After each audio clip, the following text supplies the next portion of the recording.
তাহলে আজকে আমরা পড়ব স্নেল, দ্য স্নেল, উইলিয়াম কপারের লেখা। কপার, তো উইলিয়াম কপারের লেখা এই দ্য স্নেল যে কবিতাটা রয়েছে, এই স্নেল কবিতায় লেখক আমাদেরকে নিয়ে যাচ্ছেন একটি শামুক বা স্নেলের ব্যক্তিগত জীবনে। যে ব্যক্তিগত জীবন কবি এই কবিতায় তুলে ধরেছেন তা হলো একটা শামুক, সে হচ্ছে সেলফ রিলায়েন্ট, অর্থাৎ নিজেই নিজের জন্যে যথেষ্ট এবং কারো সাহায্যের তার প্রয়োজন পড়ে না। সে বাস করে বা সে থাকে, তার জীবনযাপনটা কেমন না একটা সন্ন্যাসীর মতো, একটা হারমিটের মতো।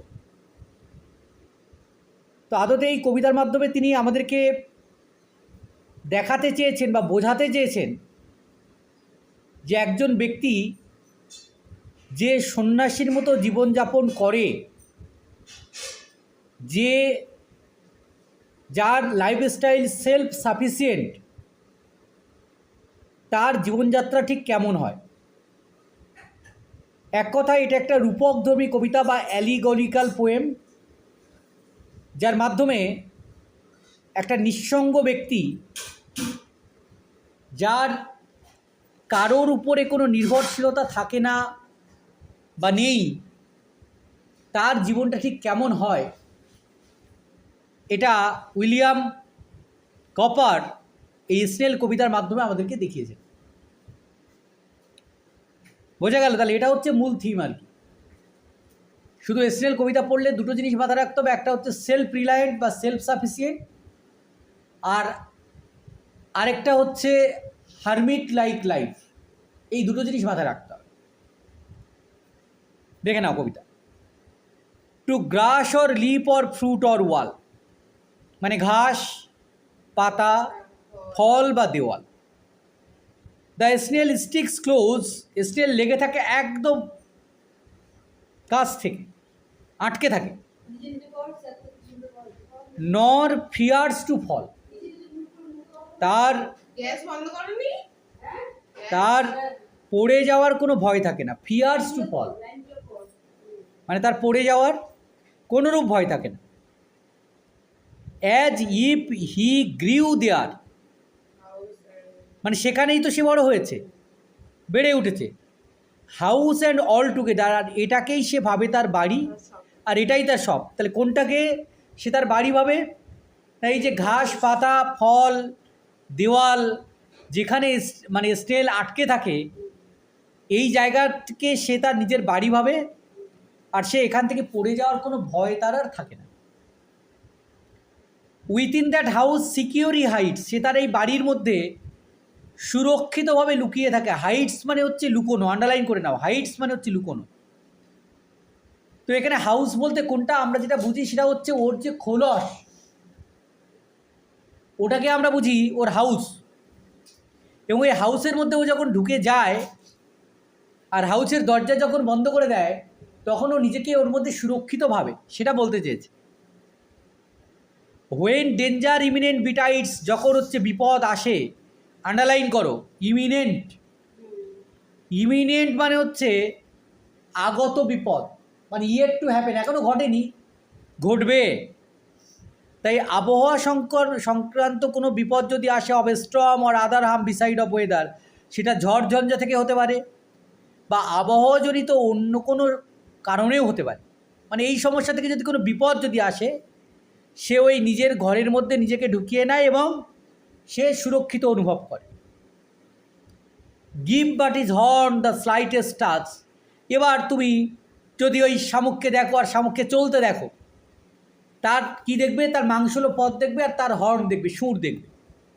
এখন কেউ যদি তার সেই সুরে, হর্নসে স্লাইটেস্ট টাচ মানে আলতো করে যদি একটু স্পর্শ করে, হিজ সেলফ কালেক্টিং পাওয়াজ ইজ সাজ, যেটাকে তার শপথ বলা হয় বা তার নিজস্ব শক্তি বলা হয়, এবং নিজের শক্তির দ্বারা হচ্ছে সে কি করে চালিত হয়। He shrinks into his house with much displeasure. Shrinks মানে হচ্ছে কুঁকড়ে যাওয়া বা গুটিয়ে নেওয়া, আন্ডারলাইন করতে পারো শ্রিঙ্কস। সে তার নিজের ঘরের মধ্যে ডিসপ্লেজার মানে অখুশি হয়ে নিজেকে গুটিয়ে নেয়। হোয়ার হি ডুয়েলস, ডুয়েলস মানে হচ্ছে বাস করা, এটাও আন্ডারলাইন করতে পারো। যেখানে সে বাস করে সেখানে সে হি ডুয়েলস অ্যালোন, সেখানে সে একা বাস করে। মনে রাখতে হবে, কারণ এর লাইফটাকে সন্ন্যাসীর বা হারমিটের লাইফের সঙ্গে তুলনা করা হয়েছে। এক্সেপ্ট হিমসেলফ হ্যাজ চ্যাটেলস নান, সে নিজে ছাড়া তার আর কোনো সম্পদ নেই। চ্যাটেলস শব্দটার অর্থ আন্ডারলাইন চ্যাটেল শব্দটার অর্থ হচ্ছে পার্সোনাল বিলঙ্গিংস, ব্যক্তিগত সম্পদ। যে তার কোনো ব্যক্তিগত সম্পদ নেই, সে শুধুমাত্র নিজেই হলো তার নিজের ব্যক্তিগত সম্পদ, মহামূল্যবান সম্পদ, একমাত্র সম্পদ।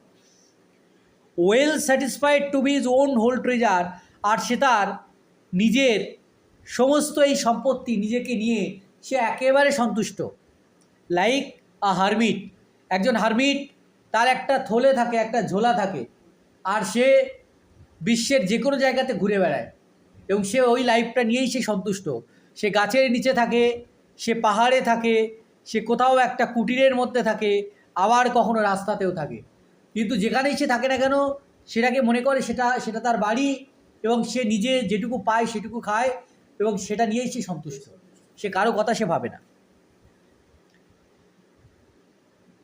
দাজ hermit like his life he leads, আর ঠিক এইরকমভাবেই সন্ন্যাসীর মতো একটা জীবন সে যাপন করে। Not partner of his banquet needs, underline banquet. Banquet মানে ভোজ সভা, ভোজ খাওয়া। যখন সে খেতে বসে তখন তার কোনো সঙ্গীর প্রয়োজন নেই। এখন আমরা মানুষ হচ্ছে সমাজবদ্ধ জীব, আমরা অ্যাটলিস্ট দিনের কোনো এক সময় মানে পরিবারের সকলে মিলে একসঙ্গে খেতে বসি। সেটা রাত্রে বিশেষ করে হয়, কারণ দিনের বেলা সবাই ব্যস্ত থাকে, একত্রে আমাদের খাওয়া হয় না, কিন্তু রাত্রে ডিনারটা আমরা একসঙ্গে বসি খেতে। কিন্তু এসনেলের ক্ষেত্রে কি, এসনেল হচ্ছে ও একাই খায়, কারণ ও তো একা। And if he meets one, আর যদি এই খেতে খেতে কারোর সঙ্গে তার সাক্ষাৎ হয়, অনলি ফিটস ফাস্টার, তখন সে খুব দ্রুততার সঙ্গে খেতে থাকে। Who seeks him must be worse than blind. Worse মানে হচ্ছে ব্যাড থেকে এসছে ওটস, ব্যাডের সুপারলেটিভ ফর্ম হচ্ছে ওটস। যে কেউ যদি তাকে খোঁজে, সে ব্লাইন্ড বা অন্ধ ছাড়া আর কিছু নয়, মানে অন্ধের থেকেও তার খারাপ অবস্থা হবে। He and his house are so combined, কারণ সে এবং তার বাড়ি তারা দুই একত্রে থাকে। If finding it he fails to find its master, আর যদি কেউ তাও খুঁজে পায়, কিন্তু কখনোই সে তার মালিকের খোঁজ কখনো পাবে। তুমি এই হচ্ছে পুরো কবিতাটা। হ্যাঁ, অ্যাক্টিভিটিগুলো দেখে নাও, টেক্সচুয়াল অ্যাক্টিভিটি, এটুকু আমরা শুধুমাত্র দেখে নেব যাতে কোনো প্রশ্ন আসলে অ্যাটলিস্ট অ্যান্সার করতে পারে। With the slightest touch the snail syncs into his house with displeasure, হালকা আলতো ছোঁয়াতে শামুকটা তার ঘরের মধ্যে অখুশি হয়ে ঢুকে পড়ে। In its house the snail lives with no one, নিজের বাড়িতে স্নেল একা থাকে। The poet has compared the snail to a hermit, কবি স্নেলকে একটা সন্ন্যাসীর সঙ্গে তুলনা করেছে। ট্রু ফলস রয়েছে, the snail fears to fall from the wall, দেওয়াল থেকে পড়ে যাওয়ার তার ভয় আছে, ফলস হবে। To grass or leaf or fruit or wall, the snail sticks close nor fears to ফল, এটা হচ্ছে subjective statement. 2 number, the snail comes out of his house during a storm, ঝড়ের সময় বাড়ি থেকে বেরিয়ে আসে, এটাও ফলস হবে। Within that house secure he hides when danger imminent betides, হ্যাঁ একদম বার হয় না, ওর মধ্যেই ঢুকে থাকে বাড়ির মধ্যে। The snail and his house are conjoint, true হবে এটা।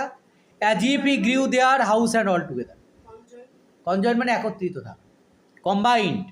কম্বাইন্ডের সিনোনিম হচ্ছে কনজয়েন্ট।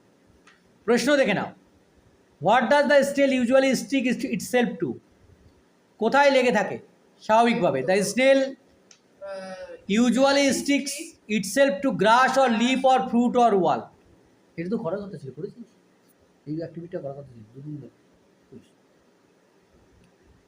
তোরা হচ্ছে প্রধানমন্ত্রীর থেকেও ব্যস্ততম মানুষ, what makes the snail well satisfied? The snail সন্তুষ্ট কিসে? The snail dwells alone without any personal belongings, with that the snail well satisfied. মানে তার কোনো ব্যক্তিগত সম্পদ ছাড়াই সে বাস করে, আর এটা নিয়েই সে সন্তুষ্ট। প্রধানমন্ত্রী ঘুমোতে যায় প্রায় 12টার পর, আর ঘুম থেকে ওঠে 4টের সময়, অর্থাৎ 4 ঘন্টা ঘুমায়। আর তোরা তো তার থেকে বেশি ঘুমায়, অথচ তার থেকেও ব্যস্ত, আর সারাটা দিন ব্যস্ত থাকে। ভেবে দেখেছ? How does the snail feed faster? কী করে একটা স্নেল খুব দ্রুত খায়? The snail feeds faster only when he meets someone like him. মানে তার মতো কাউকে যদি ভোজসভায় খুঁজে পায় তাহলে সে খুব দ্রুত খেয়ে নেয়। গ্রামারটা দেখে নাও কী আছে। সিরাজ, সৃজা করে দাও। Srija always rises early. ওঠেই না, সিরাজ ঠিক আছে। Siraj always rises early. Interrogative করতে হবে ডাজ দিয়ে, বলো।